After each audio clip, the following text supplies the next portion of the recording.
Ming. Di balik hobi ngegame dan ngewibu, dia adalah seorang hacker profesional dengan julukan Kapten Pirate. Seperti aksinya kali ini, di mana dia membajak ponsel kerumunan orang untuk memperlihatkan wajah seorang penjahat.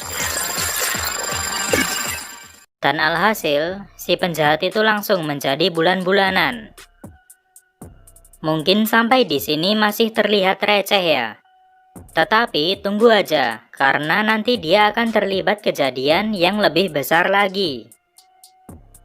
Kita akan beralih dulu ke seorang hacker lain, yang bernama Qiao Fei, dengan julukan Zebra.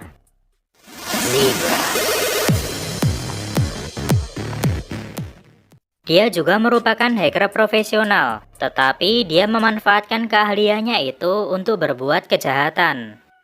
Di sini dia sedang membereskan sebuah kasino online.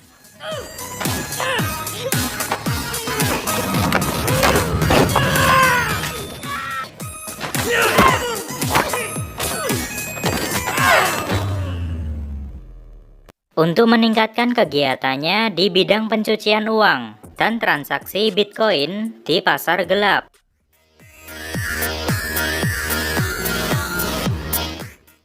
Kemudian kita diperlihatkan dengan seseorang bernama Takeshi Mori yang merupakan bos dari Fei. Dia adalah orang yang membayar Fei untuk melakukan suatu misi, termasuk pemberantasan kasino online tadi. Kali ini Fei diberi tugas baru untuk membajak Oasis. I want you to hack Oasis, the proxy system. Oasis adalah sistem keamanan yang cukup besar karena digunakan oleh banyak orang. Dan nanti seiring berjalannya video kita juga akan ketahui bersama lebih detailnya lagi. Tentunya membajak Oasis bukanlah hal mudah yang bisa dilakukan oleh Fei seorang diri. Di sini dia membutuhkan seorang partner untuk melakukan aksi tersebut. Dan satu-satunya orang yang memenuhi persyaratan adalah Kapten Pirate, seorang yang dulu pernah mengalahkannya dalam sebuah kompetisi hacker kelas dunia. Sebelum lanjut, aku akan perkenalkan dulu seorang wanita yang selalu bersama Fei. Dia bernama Soyi. Suatu ketika, Soyi menyamar sebagai seorang pelajar untuk mendekati dan memasang penyadap kepada Lee. Sehingga Fei dan Soyi bisa mengetahui keberadaan Lee dan memata-matai menggunakan kamera yang terpasang di penyadap tadi.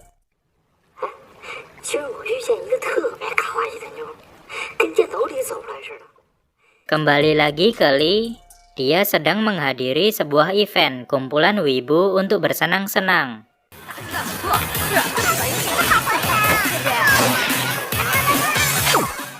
Dan di saat yang sama dia bertemu dengan seorang bapak tua yang mencurigakan. Dan ternyata bapak itu adalah seorang polisi bernama Chow. Di sini Lee diberitahu bahwa sesuai info yang beredar, Qiao Fei atau Zebra yang dulu pernah dikalahkannya dalam sebuah kompetisi hacker akan datang ke Shanghai untuk mengajak Lee bekerja sama melakukan aksi kejahatan. Jadi intinya Lee diminta untuk membantu polisi menangkap si Zebra ini. Namun tampaknya Lee masih enggan untuk memberikan bantuan tersebut. Sampai suatu ketika Lee mendapati dirinya sedang dimata-matai.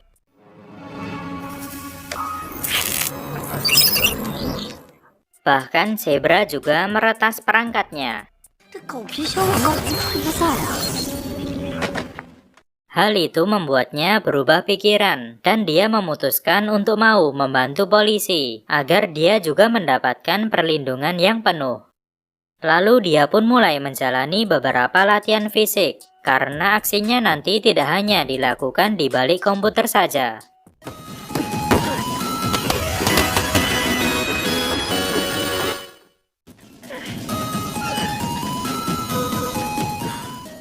Sampai suatu hari, di saat Lee sedang berada di rumahnya, tiba-tiba Soyi muncul dari belakang dan memukulnya sampai tak sadarkan diri.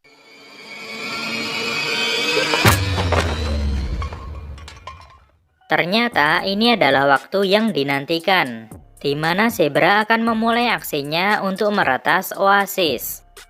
Sementara Lee menerima untuk bekerja sama karena dia sudah diancam. Atau lebih tepatnya, Lee memang sengaja masuk ke dalam aksi kejahatan ini, agar dia bisa mengumpulkan informasi yang nantinya akan dijadikan bukti oleh polisi untuk menangkap zebra. Beberapa rencana pun mulai mereka susun. Oasis tersimpan di sebuah komputer tanpa jaringan yang berada di dalam sebuah ruangan mainframe. Jadi mereka harus menerobos masuk untuk meretas oasis. Tetapi untuk masuk ke ruangan tersebut bukanlah hal yang mudah, karena oasis itu sendiri dilindungi oleh sistem keamanan yang sangat ketat. Di samping itu, Lee juga selalu memberikan laporan kepada Pak Polisi Chow. Di sini Lee diyakinkan bahwa dia akan selalu dalam perlindungan polisi. Oke, kita langsung masuk aja ke dalam aksi mereka ini.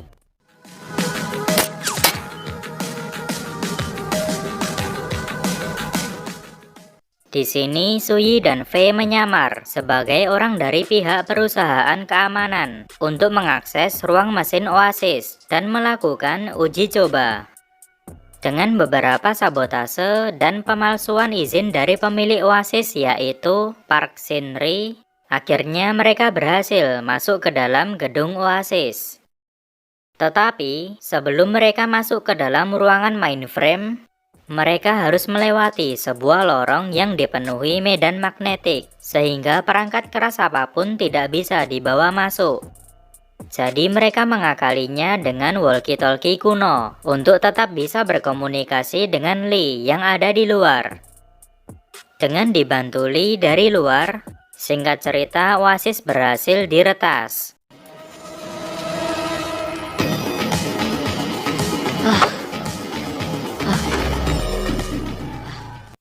Kita beralih dulu ke pemilik oasis yang bernama Park Shin-ri. Tampak dia sedang mengadakan konferensi pers terkait peluncuran oasis versi terbaru yaitu 2.0. Dan pada versi terbaru ini, oasis bukan lagi sistem keamanan biasa, karena kini juga bisa digunakan untuk mengoperasikan sistem transportasi umum, seperti lalu lintas udara dan lalu lintas kereta api. Tetapi tak lama kemudian, Park Shin-ri mendapatkan info bahwa oasis miliknya berhasil diretas. Dan tiba-tiba Fei muncul untuk membeli oasis dengan harga 10 juta dolar. Padahal harga aslinya bisa mencapai miliaran dolar. Do you know how many billions it's worth? Jelas saja Park menolak tawaran tersebut. Tetapi karena dia diancam dan tidak punya pilihan lain, akhirnya dia pun menyetujuinya. Mungkin beberapa dari kalian penasaran, ancaman apa yang diberikan oleh zebra kepada Park? Yaitu di sini zebra mengetahui bahwa Park mendanai oasisnya dengan uang hasil meretas sebuah bank Swiss. Tentunya apabila berita itu tersebar luas, maka bisa saja Park akan ditangkap polisi. Kemudian Park kembali ke panggung dan disinilah oasis diserahkan kepada pemiliknya yang baru. Mr. Takeshimura. Will be more useful in my hands. I don't want anyone else to waste its possibility. Beralih ke tempat lain, tampak Lee, Fei, dan Suyi mempunyai hubungan yang semakin dekat. Mereka makan bersama bahkan merayakan ulang tahun Lee. Tetapi suatu ketika Fei mendapati sesuatu yang janggal setelah mendengar berita bahwa Park Shin-ri meninggal dalam sebuah kecelakaan. Dan dia yakin bahwa Takeshi Mori adalah dalang di balik kejadian itu. Kemudian di suatu malam, Fei menyuruh Lee untuk pergi dan segera pulang ke tempat asalnya. Dikarenakan Fei menyadari kondisi akan menjadi semakin sulit dan berbahaya. Namun tak lama kemudian, Mori datang ke tempat itu dan dia kembali memberikan tugas, yaitu untuk memata-matai serta mencuri privasi pengguna oasis. Mau tidak mau, Lee dan Fei menyetujuinya, karena ternyata Soyi sudah diculik oleh Mori, dan mereka ingin menyelamatkannya. Singkat cerita, tugas itu berhasil diselesaikan, tetapi Soyi tidak dibebaskan begitu saja. Dan di sini terjadilah pertarungan di antara mereka.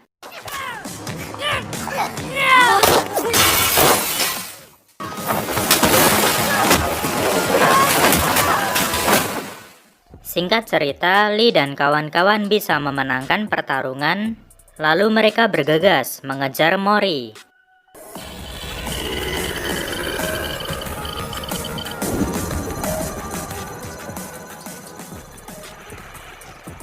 Saat kabur dengan mobil curian, Lee mendapati oasis yang sedang dalam update oleh Mori, dan tentunya update itu akan berdampak buruk.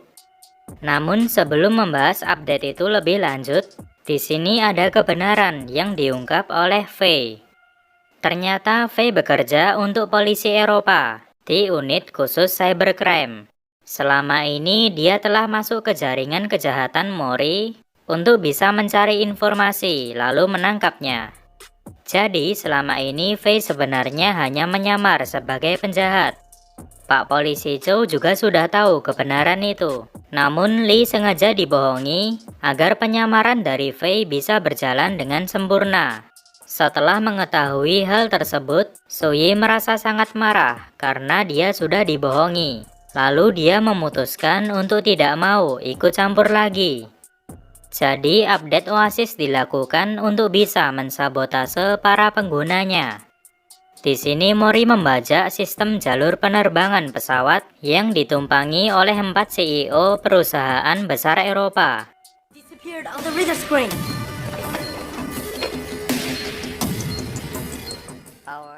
Lalu dia akan menculik 4 CEO tersebut setelah mendarat. Tujuannya adalah untuk menjatuhkan nilai euro, dan dia akan memanfaatkan itu untuk mendapatkan kekayaan yang instan. Kita beralih ke sisi Lee dan Fei yang berada di ruangan mainframe Oasis. Di sini Lee mendapati bahwa Mori telah menghapus satu rekaman transfer penerbangan. Dan sangat disayangkan, kekacauan ini hanya bisa dihentikan melalui ponsel Mori yang memegang kendali. Kemudian Lee melacak keberadaan Mori lalu bergegas untuk menangkapnya. Sementara, Mori yang merasa tidak aman lalu mencoba untuk kabur. Di saat yang sama, Fei dan Lee dikejar oleh anak buah Mori yang sebut saja Tony. Untunglah Soyi datang untuk menolong.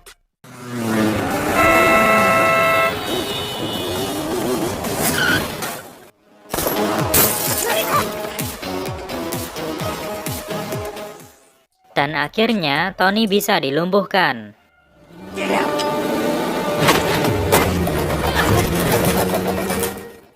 Pengejaran mereka pun menemukan titik terang setelah berhasil menemukan mobil yang ditumpangi oleh Mori. Awalnya Lee dan kawan-kawan bisa menguasai keadaan setelah mobil Mori mengalami kecelakaan.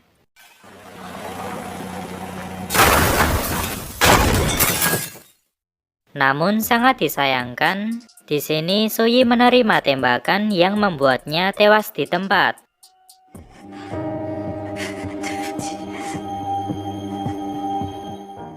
Jelas hal ini membuat Fei dan Lee syok berat, terutama Fei sebagai kekasihnya.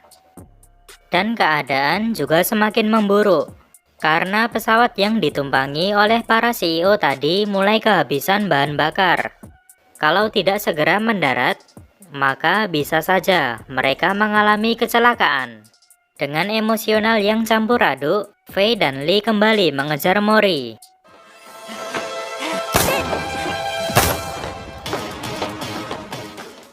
Sampai akhirnya Mori bisa dikalahkan setelah menerima tembakan dari pistolnya sendiri.